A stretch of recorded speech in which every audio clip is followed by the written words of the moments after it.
Nah, ini saya ngajak ngobrol santai, kebetulan didatangi oleh saudara sepuh nama timpal apa ya kan yang orang. Ampun.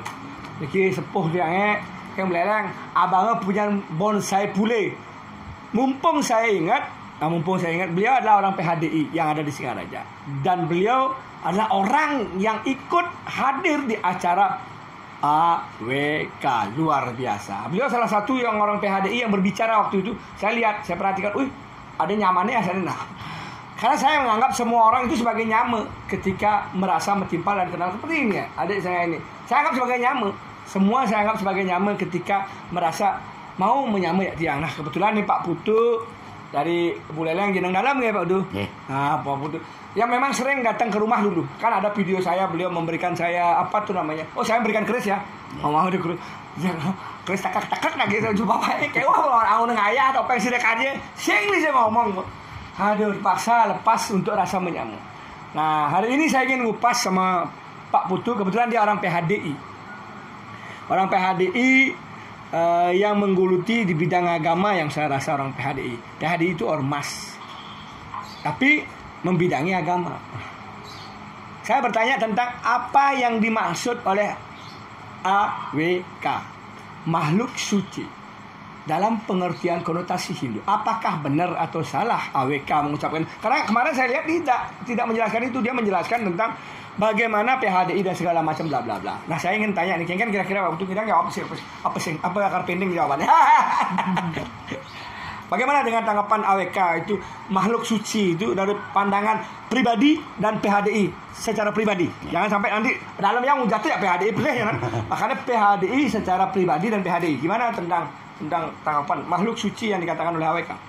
Secara jujur Tiang mendengar pembicaraan soal makhluk suci yang dicontohkan seperti yang melingkar-melingkar pada hari di Tolangkir dan juga yang di dalam PED.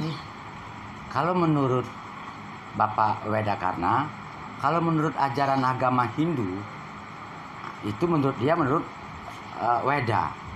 Tetapi kalau kita sebagai orang Bali yang beragama Hindu, karena kita memang hampir semua masyarakat orang Bali, kerama Bali khususnya, tidak pernah belajar atau memahami si Weda.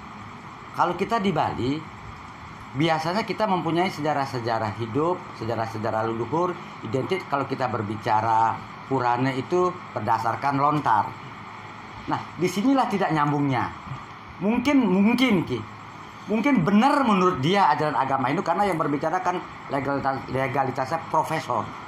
Doktor. Belum profesor, Ya, doktor. Belum profesor ya. Maaf, doktor. Dan dia menyebut dirinya sebagai penglisir dan dia juga spiritualitas agama Hindu. Jadi menurut dia ada dasarnya di kitab Bhagavad Gita dan di kitab Weda. Nah, sedangkan kita hampir keseluruhan umat Hindu pada umumnya tidak mengetahui isi Weda itu tersebut. Nah, disinilah miss-nya. Andai pun kata itu benar, masyarakat Bali akan sulit untuk bisa mengerti dan sulit akan bisa menerima. Walaupun misalnya itu benar. Nah, saya belum berani mengatakan itu benar atau salah. Itu menurut sastra Weda. Weda apa yang dipakai berkata dan melihat dari itu yang dilihat mengatakan benar? Weda apa? Nah, menurut Tiang, kalau di Bali kan mengenal ada satu Weda. Ada Weda, Samaweda, Atharwaveda, dan Yajurveda.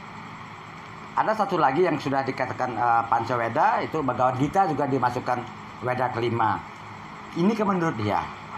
Nah, tetapi kita yang tidak pernah mendengar bahasa-bahasa itu menjadi aneh, menjadi sangat tidak terima karena kita tidak pernah mendengar kalimat-kalimat seperti itu. Nah, inilah masalahnya menjadi keruh sebenarnya masyarakat kita di Bali. Untuk itu, saya selaku PHDI, maksudnya PHDI mana nih Pak Putu ini? Bisa bertanggung jawabkan nggak omongannya Pak Putu ini orang PHDI? Saya bertanya, bisa bertanggung jawabkan? Saya berani bertanggung jawab. Saya duduk di lembaga PHDI dan kebetulan saya ini ketua pengurus harian lembaga PHDI tingkat desa Jineng Dalam. Tetapi walaupun saya ada di tingkat desa, PHDI di desa Jineng Dalam ini terdaftar, punya nomor daftar resmi dari Kementerian Agama Republik Indonesia. Jelas. Oke. Nanti bilang tonjokan. Oke, lanjut Ya. Pak. Ya. Nah, disinilah kelemahan PHDI dan umat. Jadi PHDI ini adalah lembaga tinggi agama Hindu. Lembaga tinggi agama Hindu ini organisasi keumatan. Lembaga dengan organisasi ini agak mirip, cuman bedanya kalau lembaga ini sistematis dan tujuannya sama. Nah, sayangnya PHDI di Bali ini rohnya ada, tapi jiwanya tidak kelihatan. Oke. Rohnya ada, jiwanya tidak kelihatan. Maksudnya jiwa tidak terlihat. Jiwa tidak kelihatan, tidak kelihatan PHDI. Seperti kan PHDI itu ada dari tingkat desa, kecamatan, kabupaten, sampai provinsi, sampai pusat Jakarta. Ini ada. Tetapi PHDI ini tidak saling kenal, tidak saling nyambung, tidak mengalir ini. Dan tidak pernah kelihatan, hampir tidak pernah kelihatan. Seperti saya aja PHDI di dalam. Karena tidak kelihatan. Yang kelihatan hanya provinsi PHDI, provinsi. Padahal PHDI ini ada di setiap tempat. Tangan desa. Ada. Terus posisi PHDI ini sayangnya juga posisinya menurut dia kurang tepat, ada di dinas. Jadi pandangan masyarakat ini adalah PHDI sepertinya dinas punya. Yang sebaiknya harus ditempatkan di desa adat. Karena PHDI itu. Jadi adat dan PHDI, adat, urusan adat istiadat, PHDI lembaga agama adalah soal agama. Agama dan adat berbeda.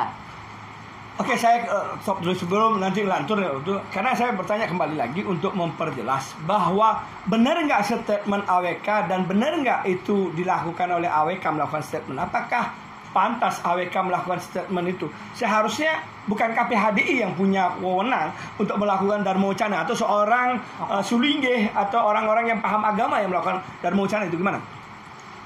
Sebenarnya iya. Jadi selayaknya kalau kita berbicara soal Dharma Wacana itu sebaiknya diambil oleh tupoksinya adalah PHDI atau Sulingge.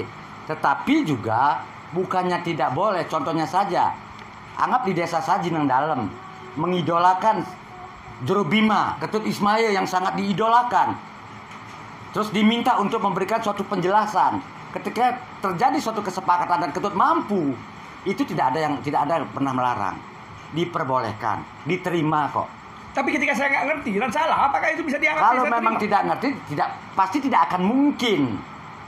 Akan tidak mungkin melakukan itu. Tapi kalau misalnya dipaksakan harus karena ada idola, itu orang mau maaf tidak masalah. Karena orang akan sadar, oh Ketut Ismail adalah bukan seorang tokoh agama. Jadi kesalahan-kesalahan itu bisa dimengerti oleh masyarakat karena dia yang berbicara bukan seorang tokoh agama, tetapi tidak salah. Tidak salah. Anggap saya mengundang sekarang. Inilah Putra Ismail. Tapi ketika itu harusnya ketika ada bahasa yang oke lah kita mengerti dengan bahasa makhluk suci. Ya. Kata dalam bahasa Indonesia itu makhluk suci adalah makhluk yang diciptakan dewa. Ya. Tetapi ketika ada bahasa planet ke planet lokal, ini yang mungkin harus digarisbawahi, harus dipahami, mengkonotasikan dari sebuah ucapan itu yang harus dikonotasikan di mana. Apakah dia superhero, apa dia Superman, karena dia menyebut planet. Nah ini gimana menurut PHDI sendiri? Betul. Nah hal inilah kita tidak pernah, terus terang saja, walaupun saya seorang PHDI, saya sendiri juga awam soal isi daripada buku kitab suci agama Hindu itu Weda. Tetapi sepintas saya juga pernah membaca. Memang ada istilahnya bahasa makhluk suci. Ya. Tergantung tingkatan-tingkatan karma. Makanya tidak bisa dipungkiri seperti di Bali. Kita kita tidak usah fanatik. Tapi yang jelas sampai saat ini juga di Bali masih meyakini kalau roh orang tuanya masih dipenjarakan di dalam puri, itu kan kita masih dengar sehari-hariannya. Jadi istilahnya semua orang juga inginnya ketika orang meninggal itu kemana dia perginya? Pasti menyatu kepada Tuhan Yang Maha Esa kan itu. Tapi kadang-kadang ada orang berkata diterima di sisinya lagi kan sudah tidak ada. Nah ini kan juga salah kaprah. Tetapi begitulah yang biasa di Bali. Saya jujur saja di Bali ini kadang-kadang kita masih percaya dengan istilah meluasang bahwa roh bapak kita masih ngayah di pura dalam. Itu kan kita dengar. Itu terjadi di masyarakat terjadi di bawah itu. Nah jadi kita harus kembali ke sejarah bahwa Kerama Bali ini yang aslinya dulu adalah penganut kepercayaan animisme. Artinya percaya terhadap roh leluhur. Okay. Terus yang kedua penganut dinamisme. Jadi kita percaya bahwa tempat ini angker, pohon ini angker, benda ini angker, atau di permata ini juga kita percaya. Nah, inilah kepercayaan asli umat Bali pada umumnya. Nah, kepercayaan animisme dan dinamisme ini, nah sedangkan di pemerintah ini sudah berbentuk suatu negara harus menjadi suatu agama.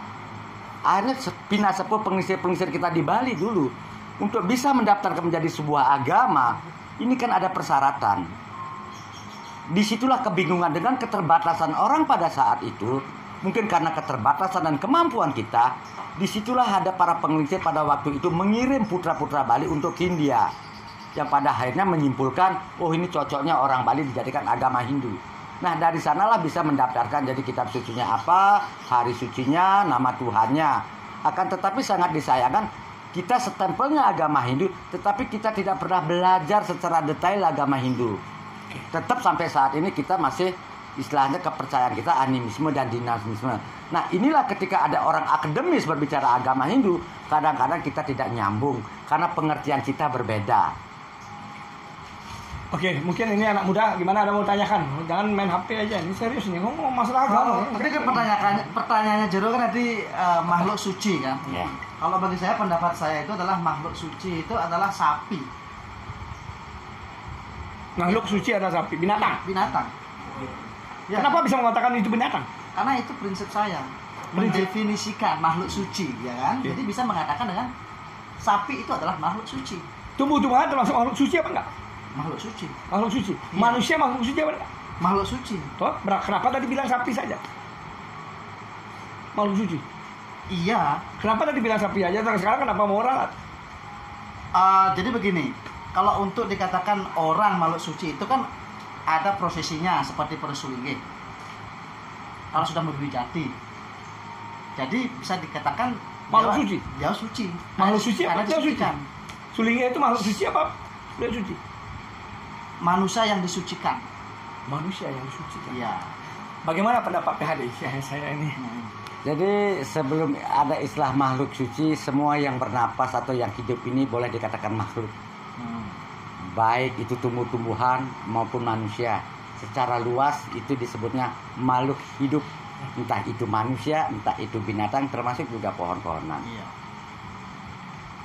Itu. Berarti yang sebut betara itu bisakah sekarang itu Ratu Gede, Ratu Niang, menurut pandangan ini kita nggak ada rekayasa ya. Saya murni, saya tidak ada mengarahkan atau apapun. Saya ini bertanya murni dari hati menilai seperti apa. Karena kita ingin pemahaman yang masing-masing individu berbeda-beda. Bagaimana menurut dari Pak Putu sendiri? Kalau di Bali ada sebutan nama Betare. Betare itu sebenarnya yang ditokohkan. Betara yang ditokohkan kok bisa? Betare itu ditokohkan. Berarti tokoh masyarakat di Betara dong? Kalau misalnya belum dia meninggal atau disentanakan, nah kalau sudah disentanakan, misalnya nih Jero Bima, dihormati oleh masyarakat. Ketika meninggal, dihormati, disentanakan, dibuatkan suatu pelinggi. Nah ini orang menyebutnya Betare. Oh oke, pengertiannya. Berarti bukan yang hidup ditokohkan, bukan. Bukan. Tapi ketika dia mati ditokohkan. Ketika Jadi ya dalam disentanakan, dihormati, itulah sebutan Betare Batur. Batur. Nah berbeda dengan dewa memang. Dev itu sinar. Iya. Jadi Sinar kata suci, Dev. ya Dev itu sinar. Nah jadi kita, Tuhan itu tidak bisa dibayangkan, tidak bisa direnungkan, tidak bisa diraba, dan sebenarnya tidak bisa dipikirkan. Sebenarnya tidak perlu dipikirkan. Ketika kita berargumen atau kita akan berdiskusi soal Tuhan, pertama apa? Ini tafsir dan kita tidak mampu, makanya pasti akan ribut. Nah, kembali apa itu Betare? Betare itu adalah orang yang sudah meninggal, dimuliakan, disentanakan, dihormati. Inilah sebutan Batare. Kalau dewa itu semua orang tahu. Dev itu sinar. Sinar suci. Sinar suci. Makanya di India, walaupun saya tidak pernah ke India, kata istilah Betare tidak ada. Yang ada adalah dewa. Gitu. Jadi tergantung dewa, ya. Dewa Wisnu. Itu nggak ada. Tidak ada sebutan Betare, tidak ada. Padahal dia sama dulu ditokohkan. Karena Dewa Siwa kan kehidupan seperti manusia. Makanya kalau di Bali Dewa Siwa, kalau di Bali ditokohkan bisa Betare Siwa di Bali. Kalau di situ tidak mengenal Betare Siwa, Dewa Siwa, Dewa. Kalau kita kan di sini Betara Siwa, Betara Wisnu, kan begitu di masyarakat. Jelas itu. Jadi apa bedanya Betara dan Dewa? Bedanya sebenarnya tidak ada beda, cuma cara penyebutan di daerah tempat itu berbeda.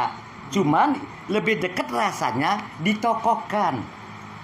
Karena untuk membawa pikiran kita depth sinar itu agak susah orang membayangkan. Tetapi kalau Betara ditokohkan, saya bangga dengan tokoh ini misalnya. Jadikan dia Betara ketika dia meninggal. Ya, ketika dia meninggal ditokohkan. Nah, inilah dapat sebutan Betara Batur. Itu perbedaannya. Ide Betara Batur. Nah, misalnya ide Betara Jero Bima misalnya karena ditokohkan. Yang belum tokoh ya? Misal orang biasa nih, pasti salah ini. Jangan dia membuli nih. Bisa saja nanti kan. Biarkan alam semesta. Ya, artinya kan semua juga bisa terjadi, jangan salah. Contoh di Bali kita banyak punya kronologis seperti yang tiang iring misalnya Brahmana Keling hadir, itu kan manusia biasa tadinya. Tetapi ketika dia mempunyai jasa dan dihormati, sekarang dibuatkan dia perayangan. Nah, ini kita menyebutnya Betara Brahmana Keling, itu contoh. Oke. Nah, itu Pak Putu, berarti menurut Pak Putu sendiri itu definisinya seperti apa Mah suci itu? Definisinya kalau menurut saya, suatu misal saya analogikan. Ketika saya harus bersembahyang di suatu tempat misalnya, tiba-tiba muncul Betara, anggap Betara Durga. Tapi kadang-kadang kan munculnya itu kan belum tentu seperti seorang dewi yang sangat cantik. Kadang-kadang dia menyeramkan. Bagaimana saya bisa sebut dia bilang bahwa itu adalah bukan makhluk? Pasti saya sebut itu makhluk. Karena mukanya yang serem. Dan kita kan seperti ada calon arang. Nah, kita kan memuliakan itu. Bahkan kita kan sentanakan di pura-pura. Nah, inilah kalimat kata makhluk suci. Oke, menarik ini. Jadi ya oke, saya potong biar tidak melebar ini. Pak Putu Ampura. Nah, beliau ini adalah PHDI. Saya kemarin lihat ikut hadir di acara yang diundang oleh AWK untuk diskusi apa debat? Bukan, hanya konferensi artinya mendengarkan penjelasan beliau. Berapa orang yang hadir di sana? Karena saya lihat katanya sedikit ya. Berapa orang yang lihat? 10. 10 katanya hadir. Gimana menurut Pak Putu? Saya tidak menghitung, tapi terus terang saja kurang lebih 50, bahkan lebih ada. Lebih ada. Itu tempatnya berapa tempat sih? Titik 1, 2, 3 gitu. Bisa-bisa itu ya? satu tempat, satu gedung. Tapi beda-beda posisi ya. Makanya disorot ke sini sedikit. Betul, sana yang banyak, sana banyak. Ya. Kameranya begitu ya. Oke. Ya biar nggak salah karena saya tidak ingin membuli orang, saya tidak ingin membohongi orang, dan saya ingin tidak berbuat dosa. Saya ingin kejujuran yang utama. Ya. Jadi hasil kesimpulannya ini walaupun belum simpul, ampura ada Pak Putu ya, saya potong biar nggak. Yang ini Kang Wen media diskusi, ini iseng aja karena beliau bawakan saya pohon pule dan saya lihat ada datang di acara AWK sekalian saya tanya jawab. Entah benar entah salah kan definisi masing-masing orang-orang berbeda-beda. Sekarang saya minta tanggapan terakhir. Jadi ketika ini masuk ke ranah hukum, apa yang harus dilakukan oleh masyarakat yang tidak senang atau yang memang ingin membela kesucian nama dari ide Betara? Proses di pengadilan nanti siapa yang akan bisa menjelaskan itu benar dan salah? Menurut Pak Putu siapa harus dicari? Secara jujur saya mendengar kata-kata Wedakana menyatakan seperti contoh dalam pet itu makhluk suci. Sebenarnya siapa yang bisa dibawa hukum nih? Siapa yang harus menjelaskan? Orang PHDI kah harus datang ke pengadilan sebagai ahlinya? Sebagai ahli apa? Orang begawan atau orang dari India? Orang ahli agama Hindu. Kalau misalnya di sini misalnya ada akademis atau PHDI. Entah itu PHDI, entah akademis, tapi legalitasnya di sini sebagai apa dia? Yang penting dia punya legalitas. Okay. Jadi kalau dia harus mencari ahli yang bisa menjelaskan soal kata-kata Wedakana tentang menyebut makhluk suci ini. Definisinya seperti apa? Menurut pandangan agama Hindu, menurut akademis. Weda, iya. Berdasarkan pandangan akademis dan Weda. Iya. Oke, bukan Purana. Bukan Purana. Bukan lontar. Kalau kitab suci kita bukan lontar. Oke. Jelas. Kitab suci agama Hindu Weda. Weda apa aja? Wedanya ada 4. Apa Weda Bhagavad Gita? Itu termasuk kitab suci agama Hindu? Termasuk dikatakan Pancaweda, tapi yang jelas ada Caturweda. Apakah yang punya Prabhupada itu disetujui dianggap kitab suci agama Hindu? Sebenarnya saya juga sedikit mempelajari soal perkumpulan Krishna. Yang mendirikan saja tidak mengatakan sebuah agama, jelas. tidak menyatakan sebuah agama apapun. Perkumpulan ISKCON ini tidak menyatakan sebuah agama. Dia menyatakan sebagai aliran, kepercayaan, keyakinan. Entah- Aliran suatu aliran apa? Ya sama dengan kesadaran. Kesadaran. Ya, dia menyatakan kesadaran Krishna. Tapi kenapa banyak orang mengatakan itu agama? Salah. Yang menyatakan itu agama kan kita. Padahal kan dia tidak menyatakan agama. Ada kekeliruan yang sangat mendasar. Tapi ini yang menarik lagi nih, saya banyak yang dia lakukan terhadap ketika dibilang kesadaran, tetapi dia kenapa mempengaruhinya, menghindu balik kita untuk tidaklah sembahyang kepada leluhur, memuja leluhur, dan upakaryannya kita dirubah, tidak harus begini, harusnya ini loh, tidak harus begitu, harusnya ini loh. Ya ini yang harus dilihat bahwa dia masuk ke situ. Benar nggak? Setuju nggak? Kemudian mereka mengatakan bahwa dirinya adalah Hindu. Benar nggak? Setuju? Itu yang salah ya? Ya, sayangnya begini ya. Yang saya juga selaku PHDI sangat menyayangkan. Perkumpulan ISKCON ini jelas tidak menyatakan dirinya sebuah agama Hindu. Kenapa tempatnya dan perkumpulannya ada di Bali, di Jalan Banyuning, di daerah Renon kalau tidak salah, maaf, kok bisa mendaftarkan ke Jakarta? Nah, ini keliru menurut saya. Dan kenapa juga PHDI Jakarta Pusat kok bisa mengayomi napas Hindu? Tidak ada bahasa napas. Kalau bisa napas, semua bernapas Hindu. Yang jelas kita mengayomi agama, bukan napas-napas. Oke. Ya, jadi simpulannya ada yang keliru. Keliru besar. Sangat keliru. Saya berani menyatakan bahwa menurut saya itu keliru besar. Karena Walaupun saya nanti risikonya dipecat dari PHDI. tidak masalah. Saya tidak dapat luar biasa gaji, ya. saya ngayah. Dan Jadi saya dipecat memang betul-betul ngayah. Jadi betul-betul Tidak ada ngayah. dapat fee dari AHK? Entah dari manapun saya bersaksi berani di mana istilahnya pura yang paling ngangker, saya berani. Artinya tidak setuju kalau Hare Krishna itu ada di Bali. Diayomi oleh PHDI. Diayomi lah. Maaf. Kalau di Bali kita Kalau salah. di Bali kita tidak bisa melarang Kita karena negara tidak. kesatuan Republik Indonesia. Ayomi. Jangan. Ya. Tetapi Diayomi PHDI. diayomi itu keliru karena itu bukan agama Hindu jelas. Yang kenapa kita repot-repot sebenarnya di Bali? Nggak, kita tidak tahu ada HK. Kalau soal dia cari pengayoman di situ, nah dasar pengayomannya inilah dijadikan untuk pendaftaran di Kementerian Agama. Saya juga heran pada waktu itu Ditjennya kan orang Bali, tahu bahwa ini bukan agama Hindu. Kenapa diberikan surat pendaftaran?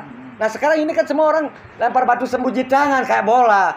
Tidak ada yang mau disalahkan. Tapi yang jelas saya berani berkata di sini ini kekeliruan besar. Oke. Ya, Artinya oke. boleh ada HK di Bali Itu bukan sesuai dengan pasal. bukan saya Hak yang berkeyakinan. patut menjawab itu karena Asal ini. hanya jangan mengayomi karena itu bukan bernapaskan Hindu, bukan. Iya. Sesuai dengan aturan undang-undang, setiap aliran dilindungi oleh Dilindungi, undang-undang. itu pemerintah. Tapi sekarang ketika ada aliran yang memakan budaya, itu yang salah. Salah. Oke, ini rangkuman hasil diskusi asal-asal ada ala kadarnya. Ini kebetulan bermain nih. Ya. Komang Channel nih Komang kebetulan Channel. main sini, dan ada Pak Putu dari Jeneng Dalam juga kebetulan main, bawain saya sekalian mengupas dan dia memang hadir di situ. Kesimpulan saya di sini biar tidak nanti berdebat di YouTube saya bahwa saya tidak berani menyimpulkan apapun karena kita bukan ahlinya. Itu Betul. intinya. Kita bukan ahlinya. Kita bukan ahli agama. Kita bukan ahli dalam segala hal. Kita hanya mengupas apa yang diketahui. Nah, ini Pak Putu pun sebagai PHDI mengupas apa yang diketahui. Sesuai perspektif. Ya. Salah dan benar itu urusan nanti di proses hukum. Mari kita berlaku bijak. Ketika ada hukum, pergunakanlah hukum. Jangan sampai kita salah mempergunakan hukum. Salah-salah kita yang dihukum. Itu ya, itu gambaran saya. Terima kasih Pak Putu atas hadirnya. Jadi saya pun menggambarkan tentang makhluk suci atau apa itu belum berani mendefinisikan itu benar atau salah. Karena masyarakat Betul. sekarang lagi riuh, Betul. lagi gaduh akibat ucapan-ucapan yang dianggap salah. Tapi semua pembuktian kan akan terjadi di pengadilan mungkin. Dengan datangnya tim ahli dan orang-orang akan mengkaji yang mana yang benar, yang mana yang salah. Tetapi dalam melakukan suatu tindakan, marilah berpegang teguh secara dharma. Iya.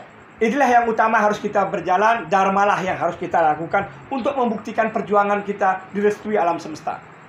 Salam santun, salam rahayu, salam menyama, salam sami. Mohon maaf apabila ada yang salah dalam ucapan saya, ada yang salah dalam perilaku saya. Ini hanya diskusi kecil, diskusi tentang ketika sekarang dunia heboh, Kangwang tempatnya juga tidak nyaman, tetapi bahasa dan kupasannya lumayan bagi saya nyaman.